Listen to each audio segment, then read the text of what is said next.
ইতিহাস লিখে রাখো হে চরিত্রহীন নারীর দুশ্মনেরা, ভালো করে লিখে রাখ, ইসলাম ছাড়া এই জমিনে বিধবা নারীর অধিকার আর কেউ দেয় নাই। আল্লাহ যদি জিজ্ঞাসা করেন কিয়ামতের মাঠে, কোটি কোটি কোটি কোটি মানুষ, নবীরাও থাকবে, মুমিনেরাও থাকবে, বেঈমানেরাও থাকবে, আবু জাহাল থাকবে, ও ফেরাউন, সবাই থাকবে। ওই সময় যদি আল্লাহ জিজ্ঞাসা করেন আমার দ্বীনকে জিন্দা রাখার জন্য আমার কলিজার নবী রহমতুল্লিল আলামিনের হাতে প্রথমে কালেমা কে পড়েছো, দাঁড়াও, আমি আল্লাহ আজ হাসরের কঠিন সময় আমি নিজের হাতে তাকে পুরস্কার দিব। কথাগুলো মনে রাখেন। সেদিন একমাত্র আল্লাহর এই আওয়াজে লাব্বাইক বলার অধিকার সরমুনার হিসেবেও পাবে না, মুসা নবী পাবেন না। একজন নারী দাঁড়ায় যাবেন, কোনো পুরুষ দাঁড়াতে পারবে না। কে দাঁড়াবে? একজন নারী দাঁড়ায় বলবেন, ও দয়ার মালিক, তোমার পুরস্কারটা নেওয়ার জন্য আজকে আমি উপযুক্ত ব্যক্তি। আমি একজন পুরুষ না একজন নারী, রহমতের নবীর হাতে প্রথম কালেমা পড়েছি, আমার নাম খাদিজা রাদিয়াল্লাহু আনহা। এরপরে আসেন, এই খাদিজা রাদিয়াল্লাহু আনহার ঘর থেকে রাসূলের সন্তান আসলো। 4 কন্যা সন্তান। কয়টা? 4 কন্যা। ছেলে যদিও আসছে, অল্প বয়সে আল্লাহ নিয়ে নিছেন, একটা ছেলেও জমিনে আর জিন্দা নাই। নবীজির কয় কন্যা জোরে বলেন?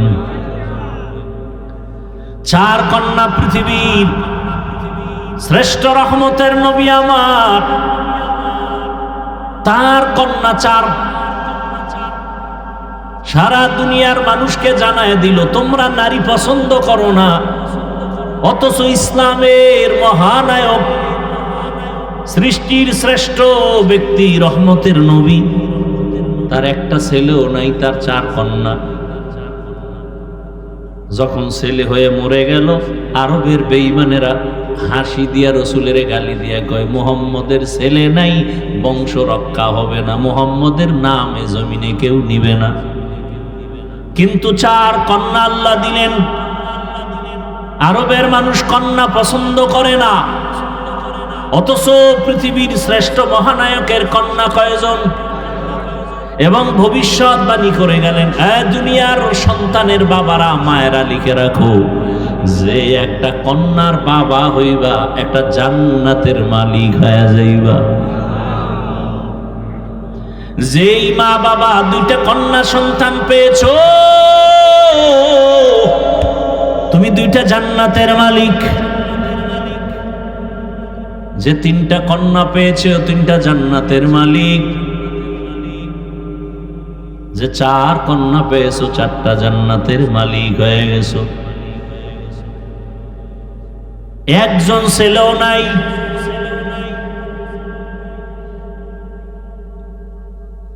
আমি যদি শুধু নারীর সম্মান নিয়ে বয়ান চালাই, সারা রাত চলে যাবে।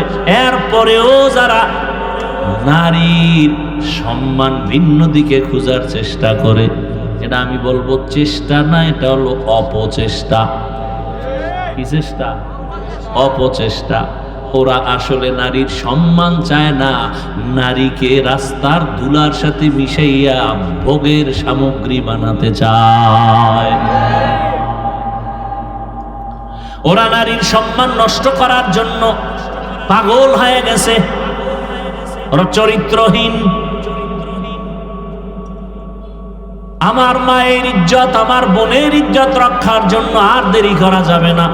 এত লাশ, এত লাশ, এত লাশ, এত রক্ত, এত কষ্ট, এত ত্যাগের পরও এই জমিনের মধ্যে যদি এখনো নাপাকের গন্ধ আসে, কাফনের কাপড় রেডি হইয়া হাতে নাও, এখন আর ঘরে বসে থাকার সময় নাই। এদের চিহ্নিত করে না, এরা সমাজের দুশমন, স্বাধীনতার দুশমন, ইসলামের দুশমন, নারীর দুশমন।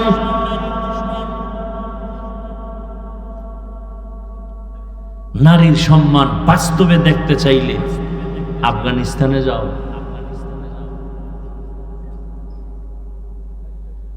একটা কন্যা পৃথিবীতে আসা মানে ওর ভাগ্য, ওর কপাল। ওই কন্যাটা পৃথিবীতে আসেই কপাল নিয়ে। একটা কন্যা পৃথিবীতে আসা মানেই তার কপাল খোলা। ও যার ঘরে আসে তার কপাল খুলে যায়। ও যেই বাবার ঔরসে আছে সেই বাবার কপাল খুলে যায়। ও যেই মায়ের গর্ভে আসে সে মায়ের কপাল খুলে যায়। কন্যা আসা মাত্রই রহমতের দরজাগুলো খুলে যায়।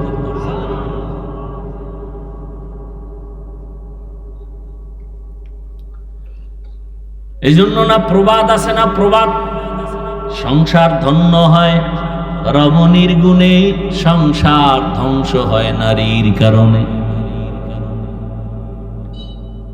ইসলাম ছাড়া নারীর সম্মান অধিকার কেউ দিতে পারে নাই।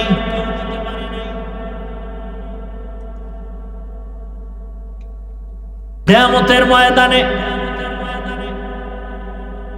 আল্লাহ যদি কোটি কোটি কোটি কোটি মানুষের সামনে, মানুষ থাকবে হাসরের ময়দানে উলঙ্গ, নারী পুরুষ সব কি? এই যে আপনারা একটা মাঠে বসে আছেন, জমিন, পুরা জমিনটাই হবে কিয়ামতের মাঠ। কিচ্ছু থাকবে না, সমতল জমিন হবে কিয়ামতের মাঠ। সিরিয়ার জমিন বা আরাফাতের ময়দান হবে আল্লাহর বিচারালয়, আদালত স্টেজ হবে আরাফাতের ময়দান। আল্লাহ যদি জিজ্ঞাসা করেন কিয়ামতের মাঠে, কোটি কোটি কোটি কোটি মানুষ, নবীরাও থাকবে, মুমিনেরাও থাকবে, বেঈমানেরাও থাকবে, আবু জাহাল থাকবে, ও ফেরাউন, সবাই থাকবে। ওই সময় যদি আল্লাহ জিজ্ঞাসা করেন আমার দ্বীনকে জিন্দা রাখার জন্য আমার কলিজার নবী রহমতুল্লিল আলামিনের হাতে প্রথমে কালেমা কে পড়েছো, দাঁড়াও, আমি আল্লাহ আজ হাসরের কঠিন সময় আমি নিজের হাতে তাকে পুরস্কার দিব। কথাগুলো মনে রাখেন। সেদিন একমাত্র আল্লাহর এই আওয়াজে লাব্বাইক বলার অধিকার সরমনের হিসেবেও পাবে না, মুসা নবী পাবেন না। একজন নারী দাঁড়ায় যাবে, কোনো পুরুষ দাঁড়াতে পারবে না। কে দাঁড়াবে? একজন নারী দাঁড়ায় বলবেন, ও দয়ার মালিক, তোমার পুরস্কারটা নেওয়ার জন্য আজকে আমি উপযুক্ত ব্যক্তি। আমি একজন পুরুষ না, একজন নারী, রহমতের নবীর হাতে প্রথম কালেমা পড়েছি, আমার নাম খাদিজা রাদিয়াল্লাহু আনহা।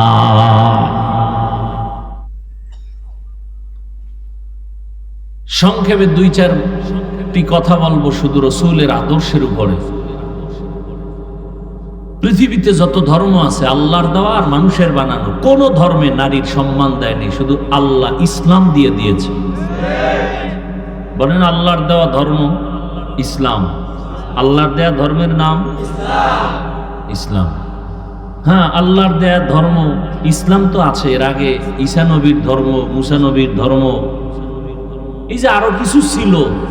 ইসলাম ছাড়া নারীর সম্মান মর্যাদা আর পৃথিবীতে কেউ দেয় নাই, সবাই জুলুম করেছে। এখন জুলুম কোনটা আর ভালো কোনটা এটা বুঝারও তো মেধা নাই। চোখ নষ্ট, খায় না পাক, মেধাও নষ্ট। আমি প্রায় সময় বলি, বাংলাদেশে যত বড় ভিআইপি তত বড় সুদখোর, তত বড় মদখোর। মদ না পান করলে, সুদ না খাইলে ভিআইপি হওয়া যায় না।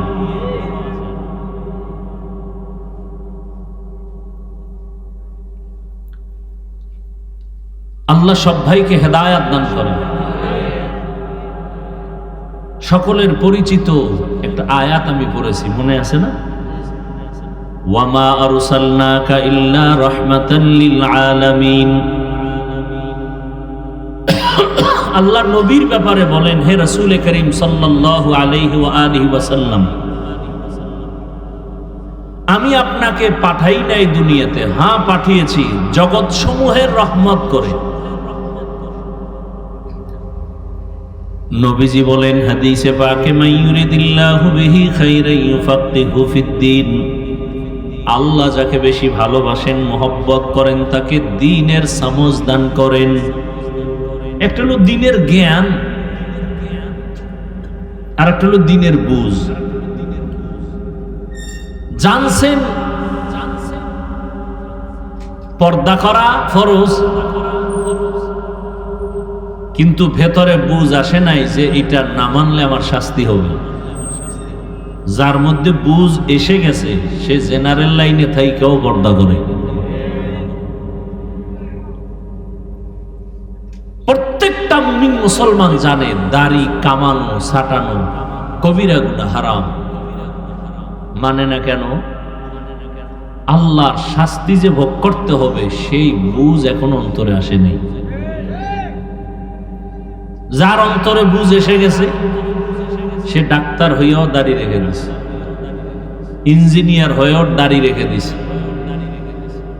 কলেজের প্রফেসর হয়েও দাড়ি রেখে দিছে। আমি বানায় বলতেছি কথাগুলো। তারা দাড়ি রাখছে কি সরকার তাদের বেতন বাড়াবে? অবশ্যই তাদের বুঝ ঠিক হয়ে গেছে। আপনারা জানেন রহমতের নবী আসছেন কোন এলাকায় বলেন তো? বলেন, সবাই বলেন। নবীজি যখন আসতেছিলেন এর এক মুহূর্ত মক্কার জমিনটা ছিল কঠিন এক হালাত। অহরহ জেনা বেবিচার। কতটা খারাপ? নারী পুরুষ কুলঙ্গ হয়ে বাইতুল্লাহ তাওয়াফ করে। বাইতুল্লাহ কেমন বাইতুল্লাহ? যার দিকে শুধু তাকায় থাকলেই গুনাহ মাফ। শুধু তাকায় থাকবেন, দেখবেন, কিছু বলবেন না, অটোমেটিক গুনাহ মাফ। কেমন বাইতুল্লাহ? যে বাইতুল্লাহর দিকে তাকাইয়া প্রথম নজরে যা চাইবে আল্লাহর কাছে আল্লাহ তাই দিবেন। আল্লাহর ওয়াদা। কেমন বাইতুল্লাহ? যেই বাইতুল্লাহর সীমানা আপনারা যারা গেছেন বা যান নাই ছবিতে দেখছেন, যে ঘরটা দেখেন এতটুকু না, কিন্তু অনেক বিশাল। বাইতুল্লাহর ওই ঘর থেকে চারদিকে বহু দূর তার এরিয়া, অনেক দূর। হোটেল পার হয়ে আরো রাস্তাঘাট পার হয়ে বহু দূরে বাইতুল্লাহর এরিয়া। ঠিক বাইতুল্লাহর যতটুকু এরিয়া দেওয়া আছে এই এরিয়ায় ঢুকেই যদি বলে আল্লাহ একবার, 1,00,000 বার আল্লাহ বলার সওয়াব। একবার যদি বলে সুবহানাল্লাহ, 1,00,000 বার সুবহানাল্লাহ বলার সওয়াব।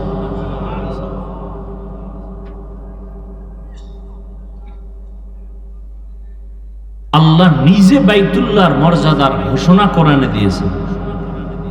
ইন্না আউওয়ালা বাইতিন মুযিআ লিন-নাসি লাল্লাযী বিবাক্কাতা মুবারাকান ওয়া হুদাল লিল আলামিন। পৃথিবী নামক গ্রহ যখন টোটাল অস্তিত্বে আসে নাই,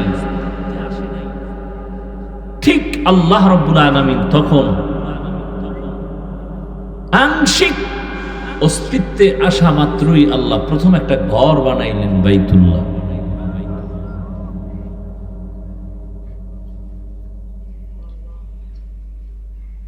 এই বাইতুল্লাহ এমন একটা ঘর।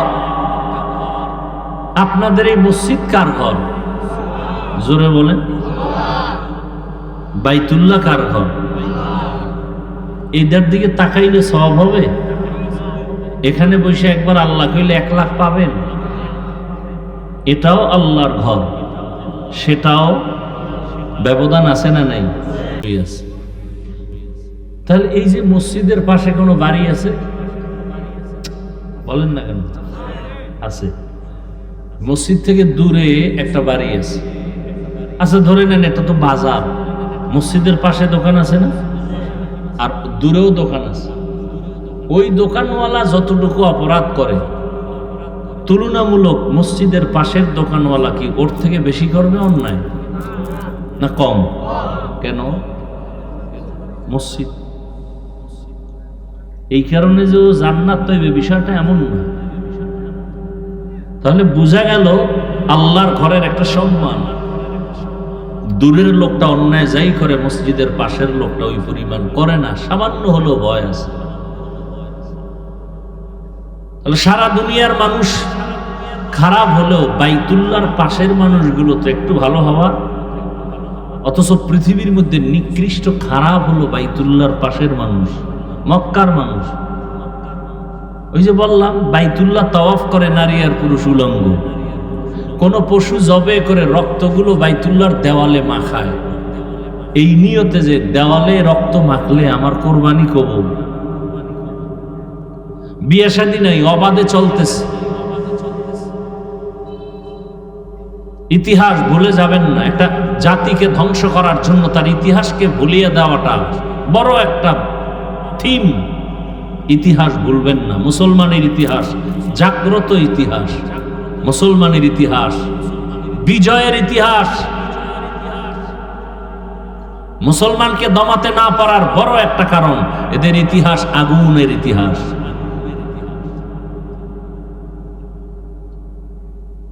ভারতওয়ালারা চাচ্ছে ফিলিস্তিনের মতো ইসরায়েলি হামলার আকৃতি ধারণ করে ভারত থেকে মুসলিমদের আলাদা করবে।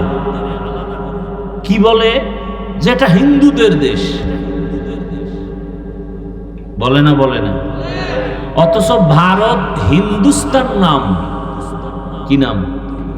নূহ নবীর এক সন্তানের নামে নাম। নূহ নবী কি মুসলমান না? পৃথিবীতে প্রথম ব্যক্তি মানুষ নাম জানেন কি? জানেন না? জানা থাকলে বলবেন, না জানলে চুপ থাকবেন। আমি বলবো, পৃথিবীতে প্রথম ব্যক্তিকে বলেন সবাই। এগুলো জানেন ভালো করে, মজবুত হন। যত বড় বীর যোদ্ধা হোক, শক্তিধর হোক না কেন, প্রশ্ন করে যদি মাথাটা হ্যাং করে দিতে পারেন, ও যত বড় পাওয়ার থাক, জাগাত কাটা খায় লবণের সিটার মতো দুর্বল হয়ে যায়। ইতিহাস জানেন। যুদ্ধ করতে হবে, আর ঘুমানোর সময় নেই, রেডি থাকেন। ইতিহাস জানেন। পৃথিবীর প্রথম মানুষকে, এটা তো সবাই জানেন, তিনি জান্নাত থেকে আসছেন না? জানা থাকলে বলেন, আল্লাহ যে আদম নবীকে জমিনে পাঠাইলেন, কোথার থেকে? এই জমিনে পাঠাবার মানে কোথায় পাঠাইছেন? জমিন তো বিশাল। কোথায়? না, ভারতের চরণ দ্বীপে আল্লাহ আদমকে পাঠাইলেন, আর আরবের জেদ্দায় আম্মাজান হাওয়াকে পাঠাইলেন। ইতিহাস ভালো করে মনে রাখেন। তাহলে ভারতের মধ্যে প্রথম ব্যক্তি আদম আলাইহিস সালাম পৃথিবীতে আসছেন কোথায়? ভারতে। কোথায়? হিন্দুদের দেশ। আদম নবী হিন্দু, মুসলমান। বাইতুল্লাহর কথা কইছেন এতক্ষণ। এই বাইতুল্লাহ, মানব জাতির প্রথম যিনি বাইতুল্লাহর হজ করেন তিনি আদম। কে তিনি? এই ভারতের জমিন হলো পৃথিবীর ইতিহাসে হজের প্রথম জমিন। অর্থাৎ এখান থেকে পৃথিবীতে প্রথম হজ ব্রত শুরু হয়। শুরু করলেন কে? এখান থেকে আদম নবী 40 বার গিয়া হেঁটে হেঁটে বাইতুল্লাহ হজ করেছেন। তাহলে পৃথিবীতে প্রথম বাইতুল্লাহর দিকে হজের সফর শুরু হয়েছে কোথার থেকে? বলেন। ভারত হিন্দুদের। কথা বলেন না কেন? দিল্লি শহরে কুতুব মিনার দাঁড়ানো আছে আজও। কি মিনার? হিন্দু।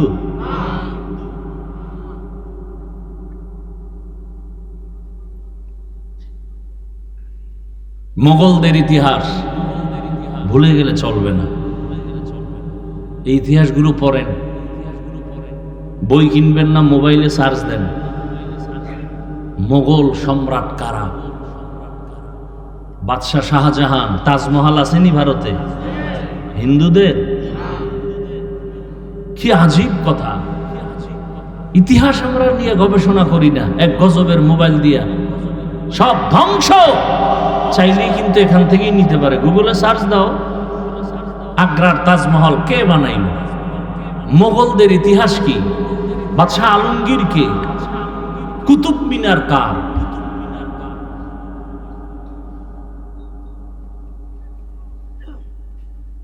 ইতিহাস। স্পেন জমিন আজকে আজান বন্ধ, অথচ সেই 800 বছর স্পেন জমিন শাসন করেছেন লাগাতার মুসলমান।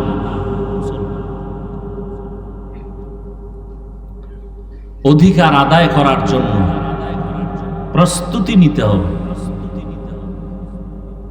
রাজি আছেন? অধিকার আদায় করতে হবে।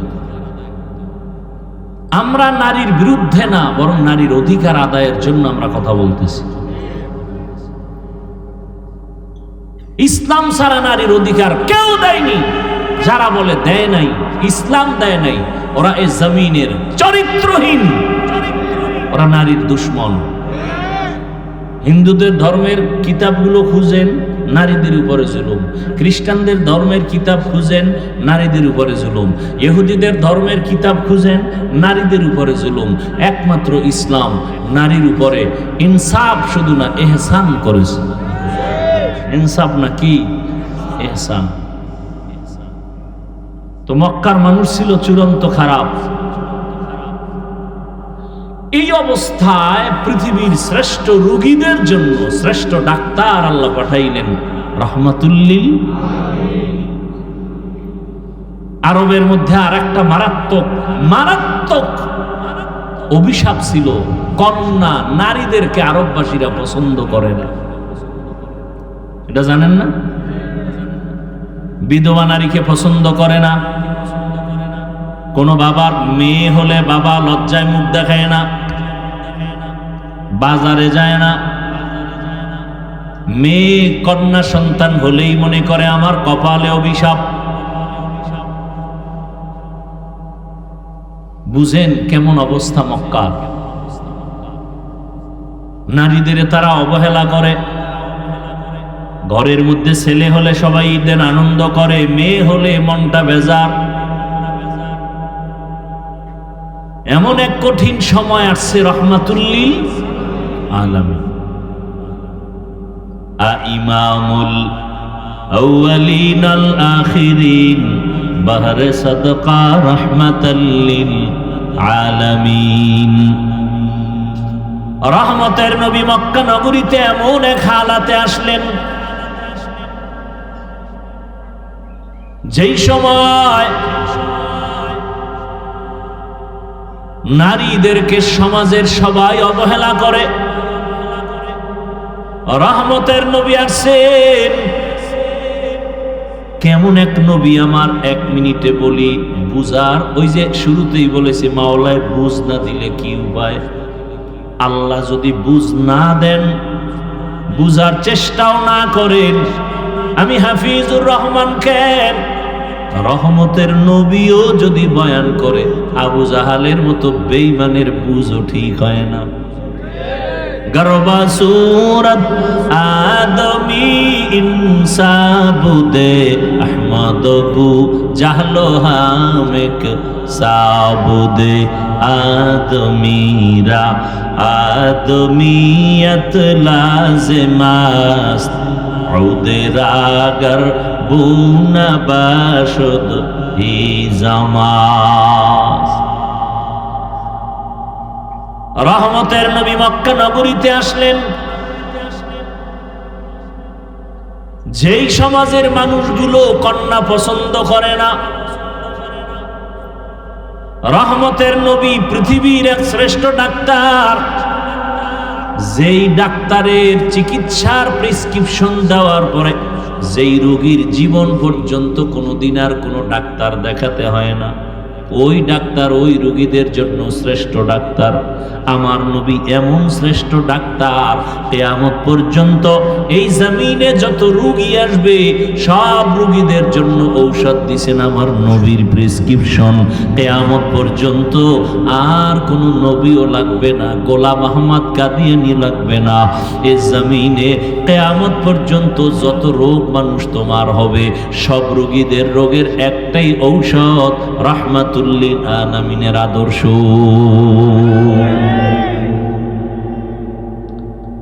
কিয়ামত পর্যন্ত আর কোনো ঔষধের প্রয়োজন নেই। কেমন নবী! জমিনের মধ্যে আমার রহমতের নবীর মতো শারীরিক শক্তিওয়ালা আর জমিনে দ্বিতীয় কোনো ব্যক্তি নাই। জৈবিক শক্তির দিক থেকে নবী আমার শ্রেষ্ঠ। শ্রেষ্ঠ যত দিকেই তুমি আঙ্গুল দিবা সেদিক থেকে আমার নবী। জোরে বলেন। মেধার বেলায় রহমতের নবীর চোখের পাওয়ার সারা দুনিয়ার ভেতরে শ্রেষ্ঠ।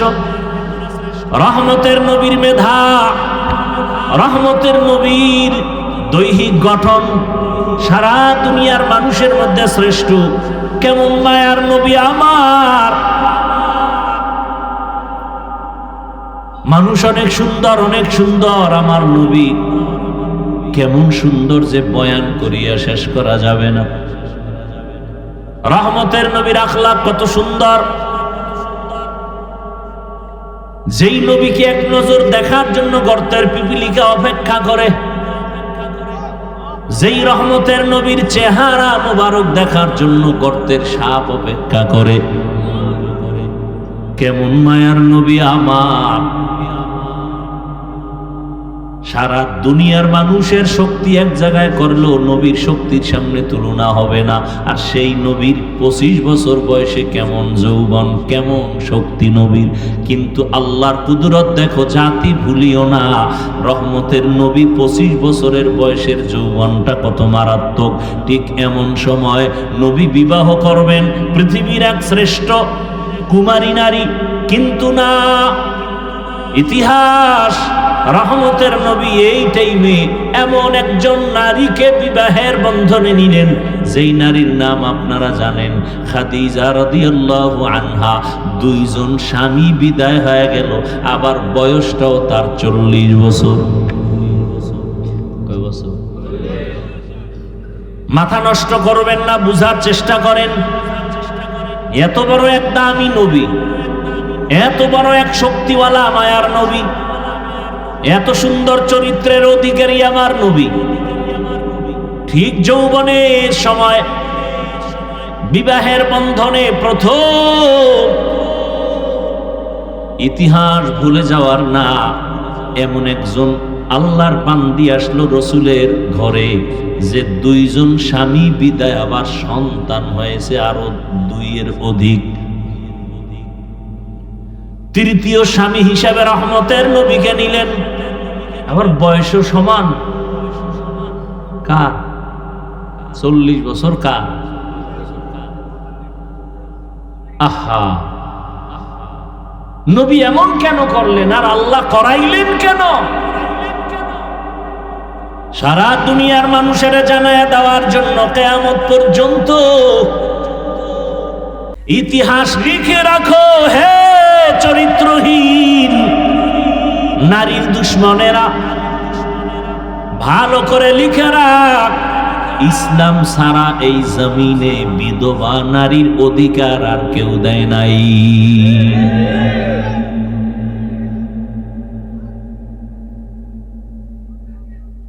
প্রত্যেকটা সাইড। এরপরে আসেন এই খাদিজা রাদিয়াল্লাহু আনহার ঘর থেকে রাসূলের সন্তান আসলো। 4 কন্যা সন্তান। কয়টা? 4 কন্যা। ছেলে যদিও আসছে, অল্প বয়সে আল্লাহ নিয়ে নিছেন, একটা ছেলেও জমিনে আর জিন্দা নাই। নবীজির কয় কন্যা জোরে বলেন?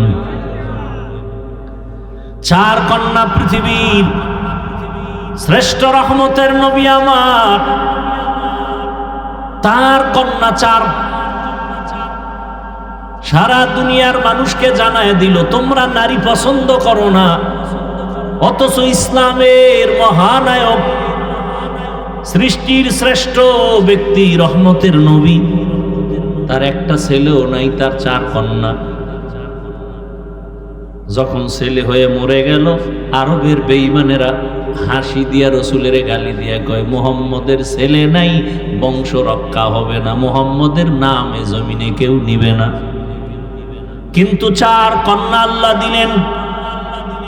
আরবের মানুষ কন্যা পছন্দ করে না, অথচ পৃথিবীর শ্রেষ্ঠ মহানায়কের কন্যা কয়জন?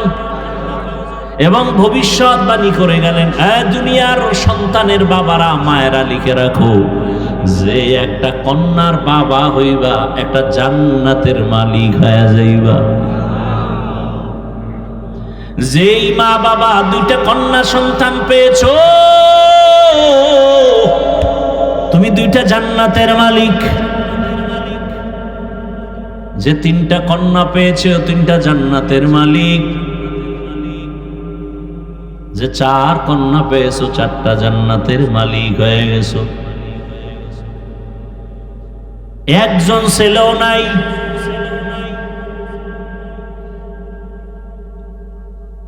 আমি যদি শুধু নারীর সম্মান নিয়ে বয়ান চালাই, সারা রাত চলে যাবে।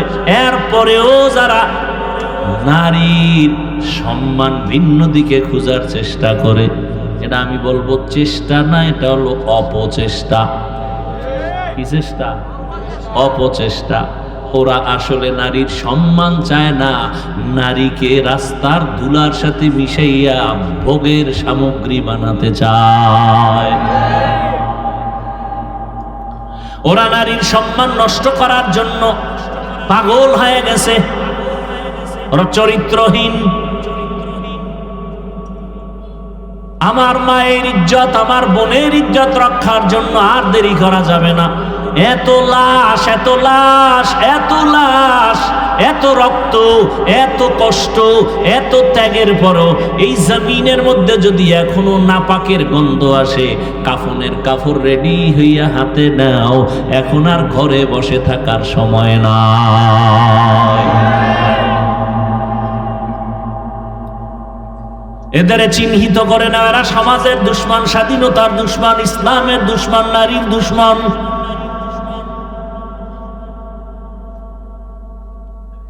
নারীর সম্মান বাস্তবে দেখতে চাইলে আফগানিস্তানে যাও।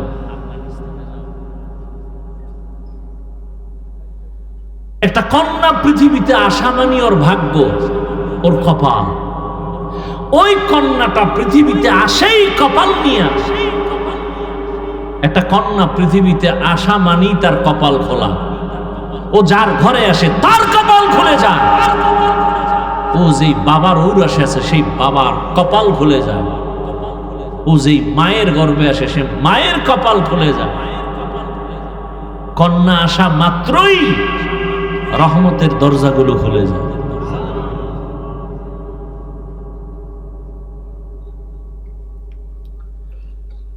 এই জন্য না প্রবাদ আছে না, প্রবাদ, সংসার ধন্য হয় রমণীর গুণে, সংসার ধ্বংস হয় নারীর কারণে। ইসলাম ছাড়া নারীর সম্মান অধিকার কেউ দিতে পারে নাই।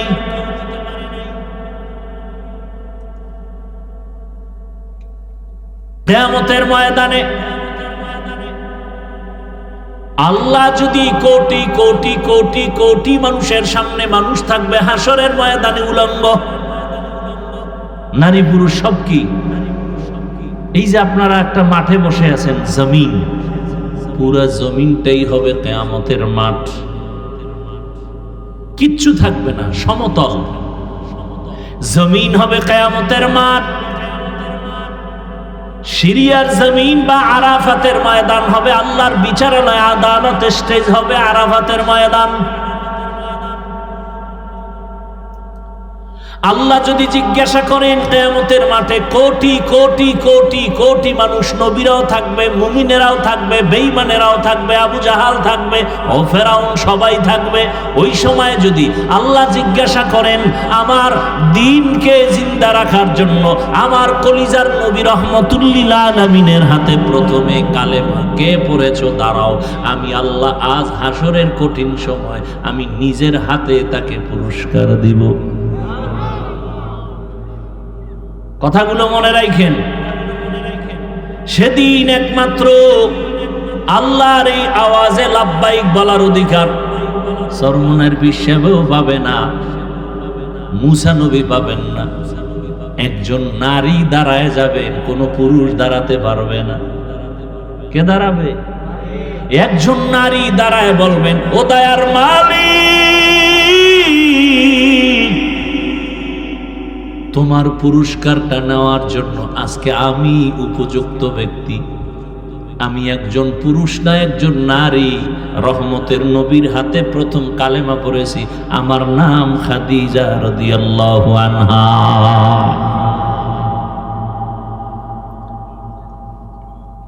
আমরা হুজুরেরা নারীর অসম্মান চাই, এটা কিভাবে বুঝাবো বলেন তো? আসলে যার চোখের চশমার আয়না কালো, তাকে কেমনে বুঝাবো বাতি সাদা? ও তো বলে জমিন বাতি সব কালো। যার নাকের ঘ্রাণ শক্তি দুর্বল, ওর কাছে পায়খানা আর আতর সমান।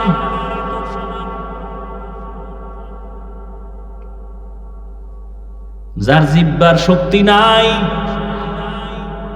নাকের ঘ্রাণ শক্তি নাই, যার চোখের পাওয়ার নাই, ওর কাছে সাদা কালো সমান। যার বিবেক ঠিক নাই, মদ পান করে, দেখেন পাগল হয় নাই, খালি কি পান করছে? মদ পান কইরা কে মা কে বউ কে মাইয়া এসি না, শুধু একটু মদ পান করার কারণে বউরে মা কয়। এবার পুরো তার ছাড়া হইলেও হয় কি?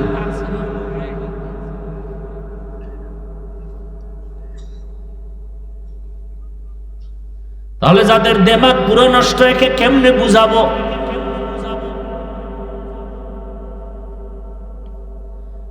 জমিনের মধ্যে নারীদের মতো বাদশা আর কেউ নাই। নারী দুনিয়াতে আসার পরে বিবাহের সিঁড়িতে ঢুকানো পর্যন্ত মা বাবা তার লালন পালন করবে, দায়িত্ব পালন করবে। স্বামীর ঘরে যখন যাবে, স্ত্রী হিসেবে স্বামী তার ভরণ পোষণের দায়িত্ব পালন করবে। প্রয়োজন হবে না, রোদের মধ্যে যাইয়া নারীর কষ্ট করতে হবে না। এরপরে যখন আবার বৃদ্ধা হয়ে যাবে, সন্তান মা হিসাবে তার দায়িত্ব পালন করবে। এখন এক চালাক বাঙালি ডাক দিয়ে কয়, যার স্বামী নাই, মা বাপ নাই, ছেলে মেয়ে নাই, একা এক নারী, এর উভয় কি? ইসলাম বলে ওই দেশের সরকার নারীর সম্মান ঠিক রাখিয়া ঘরে রাখবে, আরামে খাবে, ঘুমাবে, আর সরকারি কোষাগার থেকে তার বেতন দিবে, বস্ত্র দিবে, সব কিছু দিবে সরকার। নারীকে কোনো কষ্টের কাজ করানো যাবে না।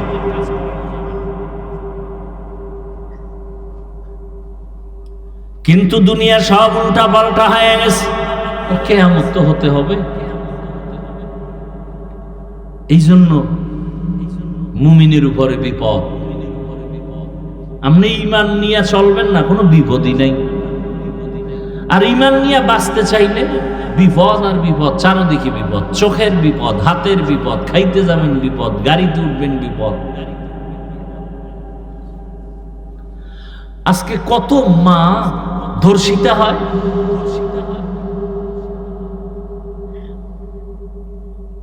কত মায়ের মুখে অ্যাসিড নিক্ষেপ করা হয়। নারী কেন বেতনের জন্য রাস্তায় স্লোগান দিতে হবে? মা বোন কেন রোদ্রে কষ্ট করে ইট ভাঙতে হবে? ইসলাম দিয়ে যদি সমাজ পরিচালনা হতো, এ জমিনে বাদশার হালাতে জীবন যাপন করত প্রথম সারিতে মা বোনেরা।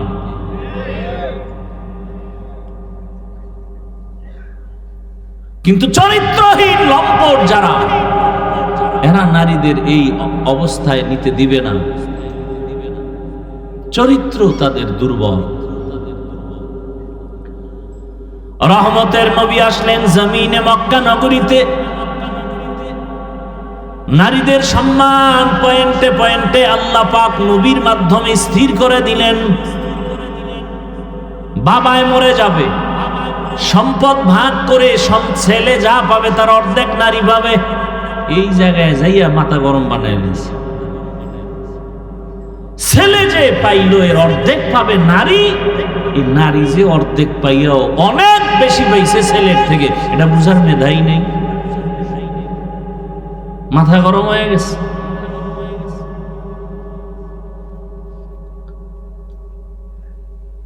কিয়ামতের ময়দানে রব্বুল আলামিন যদি জিজ্ঞাসা করেন আমার দ্বীনের জন্য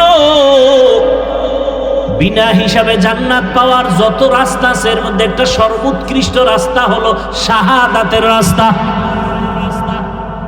আল্লাহ যদি বলেন হাসরের ময়দানে আমার শাহাদাতের রাস্তা দিয়া কে সর্বপ্রথম জান্নাত, পুরুষও দাঁড়াতে পারবে না, একজন না। আমি আল্লাহ আপনার এই কথা অনুযায়ী আমি পারবো। আমি একজন পুরুষ না, নাম হলো সুমাইয়া রাদিয়াল্লাহু আনহা। আল্লাহ যদি বলেন আমার দ্বীনকে জিন্দা রাখার জন্য কে এক জমিন থেকে জন্মভূমি ত্যাগ করে হিজরত করে, এরপর আপনারা করেন, আমরা বাধা দিলে আপনি আমার আর সালাম দেন না, দিলেও নেন না, স্বার্থে আঘাত লাগছে, শেষ। আর খতিব সাহেব যদি বলে তো চাকরি শেষ, পাই 2-4 হাজার টাকায়ও, মানে এটা রিমান্ডের মধ্যে থাকে ইমাম সাহেব। আপনারা যারা সরকারি চাকরি করেন, বেসরকারি চাকরি করেন, প্রতিদিনের ডিউটি কয় ঘন্টা বলেন? 8 ঘন্টা ডিউটি, বেতন কত মাসে?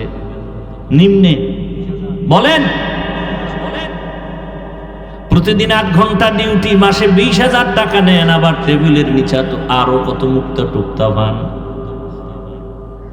মসজিদের ইমাম সাহেবের ডিউটি কয় ঘন্টা প্রতিদিন বলেন না কেন?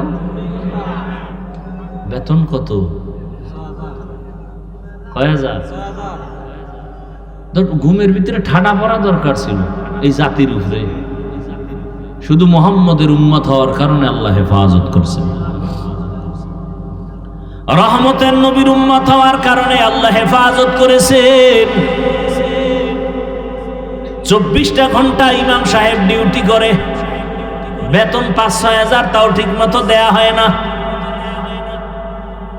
আবার 2-1 ওয়াক্ত নামাজ যদি হুজুর না থাকে, রিক্সা ড্রাইভার দইরা জিগায় হুজুর গিয়েছিলেন কই? ইমাম কয় কে তুমি? আমি রিক্সা ড্রাইভার। এত পাওয়া? মাসে 5 টাকা বেতন দিই। এরকম বেয়াদব আছে না নাই? জিন্দেগি মে বন্দেগি তু করনা হে, जिंदगी में बंदगी तू करना है,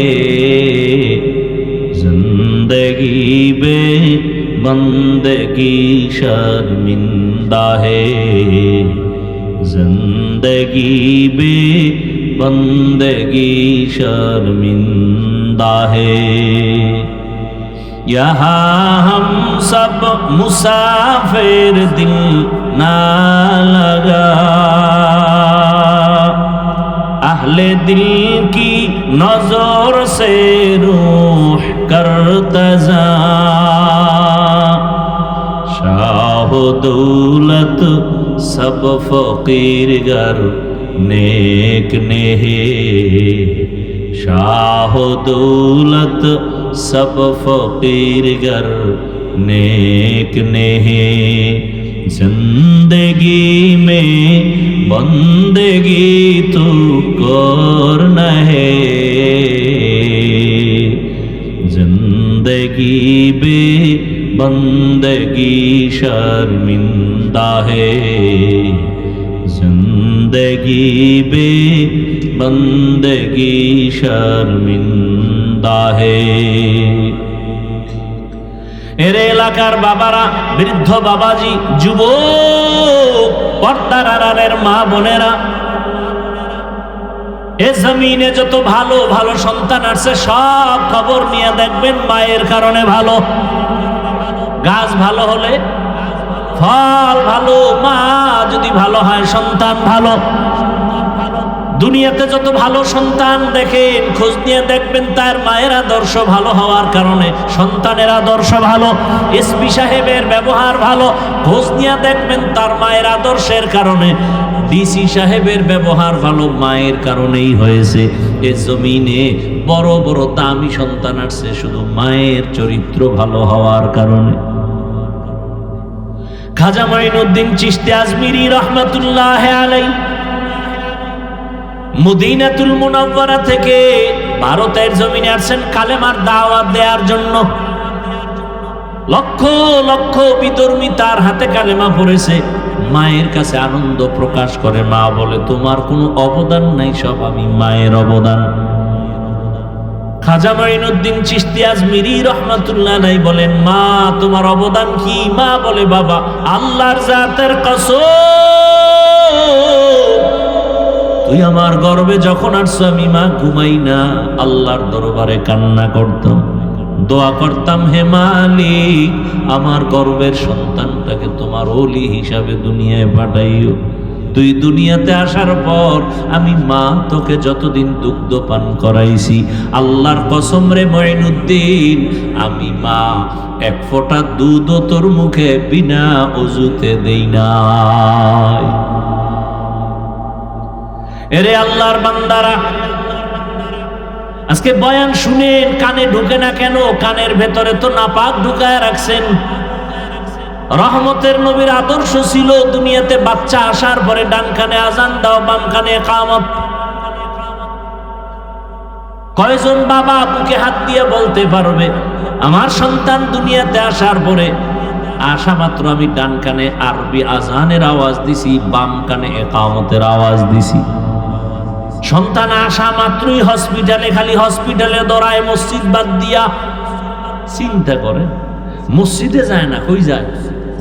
হসপিটালে যায়, পরীক্ষা করে, কয়দিন আর বাকি, সব কিছু টাকার বাহাদুরি করতে করতে এবার হসপিটালে যাইতে যাইতে সিজারে যখন বাচ্চাটা প্রসব হলো, ওখানে আজান আর ইকামত দেওয়ার মতো কোনো সিস্টেমই নেই। আছে হসপিটালে আলাদা মুয়াজ্জিন আছে, জাতি জানেই না যেটা লাগে। যেই সন্তানের কানে আজান আর ইকামত আছে ওকে বেঈমান বানানো যাবে না, মুরতাদ বানানো যাবে না। খাজা মঈনুদ্দিনের মা ডাক দিয়ে কয়, বাবা তোকে আমি যতদিন দুগ্ধ পান করাইছি এক ফোঁটা দুধও বিনা ওযুতে তোর মুখে দেই নাই। এমন মায়ের সন্তান জগৎ বিখ্যাত কেন হবে না? এজন্য এখনো সময় আছে, তওবা করেন। কয়দিন আর বাহাদুরি করবেন? যারা ভালো চরিত্রবান হইয়া দুনিয়া থেকে চলে গেল মানুষ তাদের এখনো স্মরণ করে, আর যাদের চরিত্র খারাপ এদের নাম কেউ মহব্বতে নেয় না। ও আমার যুবক বাবারা, তুমি স্কুলে পড়ো, কলেজে পড়ো, চাকরি করো, ব্যবসা করো, দোয়া করে গেলাম। ডাক্তার হও, ইঞ্জিনিয়ার হও, প্রফেসর হও, তুমি একজন সাংবাদিক হও, তবে একটাই অনুরোধ সারা দেশে করি, আজও করি, বেয়াদব হইও না। তোমার আচরণে কোনোদিন মা বাবা, শিক্ষক, ওলামায়ে কেরাম, মুরব্বীরা যেন কষ্ট না পায়। কারণ মা বাবার দোয়া ছাড়া সন্তানের কপাল খুলবে না, শিক্ষকের দোয়া না থাকলে ছাত্রের জীবনে সফলতা আসবে না, আলেমদের নেক নজর না থাকলে চরিত্রের সংশোধনী আসবে না। আল্লাহর কাছে তওবা করো। তুমি ডাক্তার, ইঞ্জিনিয়ার যাই হও না কেন, তোমার মতো কত যুবক স্কুলে পড়ে, কলেজে পড়ে, চাকরি করে, ব্যবসা করে, ডাক্তার, প্রফেসর, ইঞ্জিনিয়ার, 5 ওয়াক্ত নামাজি, দাড়িওয়ালা, সত্য বলো আসেনি? আর কোনো অজের দরকার নাই। এই কথাটা নিজের বিবেককে প্রশ্ন করো। তোমার মতো যুবক যদি স্কুলে পড়িয়া নামাজ পড়ে তুমি কেন পারবা না? তোমার মতো যুবক যদি র্যাব, আর্মি, পুলিশ, বিডিআরের চাকরি করে যদি নামাজি হয় তুমি পারবা না কেন? তোমার মতো যুবক যদি ডাক্তার, প্রফেসর, ইঞ্জিনিয়ারিং হইয়াও নামাজ পড়ে তুমি পারো না কেন? তোমার মতো যুবক রাস্তায় গাড়ি চালায়, কৃষি কাজ করে, নদীর মধ্যে মাছ ধরে নামাজ পড়ে তুমি কেন পারবা না? এখনো সময় আছে, তওবা করে নাও। পর্দার আড়ালের মা বোনেরা, আপনার মতো কত মা কত বোন এখনো আছে পর্দা রক্ষা করে চলে, স্বামীর মাল হেফাজত করে, মোবাইলে সময় নষ্ট করে না, 5 বেলার নামাজও আদায় করে। এরে আম্মা জান, আপনারা কেন পারবেন না? এখনো সময় আছে, তওবা করে নেন। জীবনটাকে ধন্য করে একটা ভালো সন্তানের মা হইয়া কবরে যাবেন। আপনার জীবনটা দুনিয়ায় ধন্য, আখিরাতেও ধন্য। এরে মুরব্বীরা, আপনার মতো কত বুড়ারা মসজিদে গিয়া নামাজ আদায় করে, আপনারা কেন পারবেন না? আল্লাহর কাছে তওবা করেন, মরিয়া গেল আর গুনাহ করবেন না। ও যুবকরা, তওবা করে নাও, আর নামাজ ছাড়বা না, বেপরদায় চলবা না, মা বাবারে কষ্ট দিবা না, শিক্ষকের দোয়া নিয়া, উলামায়ে কেরামের পরামর্শ নিয়ে নবীর আদর্শে চলবো। আল্লাহ পাক সবাইকে খাঁটি তওবাওয়ালা জিন্দেগি দান করেন, আমিন।